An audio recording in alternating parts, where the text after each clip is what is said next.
As a developer, you can develop Oracle NoSQL Database applications using the VS Code IDE by installing the Oracle NoSQL Database connector. This plugin allows you to connect to the NoSQL database directly from the VS Code environment. Before you begin, ensure that a secure on-premises Oracle NoSQL DB is installed and configured. In this video, you will see how to connect securely to the database and get started quickly by installing the plugin. Make sure you have downloaded Microsoft Visual Studio Code IDE.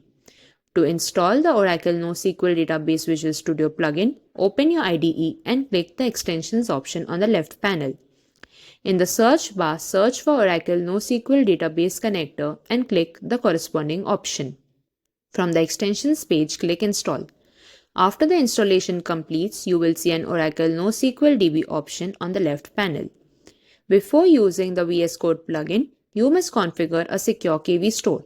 Follow these steps to configure security in your data store from our administrator's guide. Make sure the KV store process has started and then invoke the secure proxy using the http proxy.jar command. It might take a few seconds to start up the proxy. This is what the output should look like. Open your Visual Studio Code IDE, click the Oracle NoSQL DB option.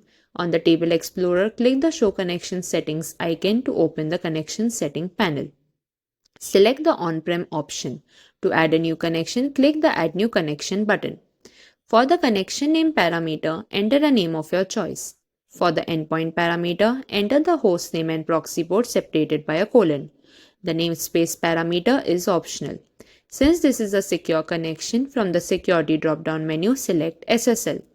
Enter the username and password you created when securing your store in the appropriate fields. Then provide the correct path to the certificate file you generated during the secure store configuration and click Add. You are now connected to an Oracle NoSQL database instance or data store using a secure connection, and all the tables in the schema are listed in the Table Explorer. You can now browse, create new tables, and perform different operations.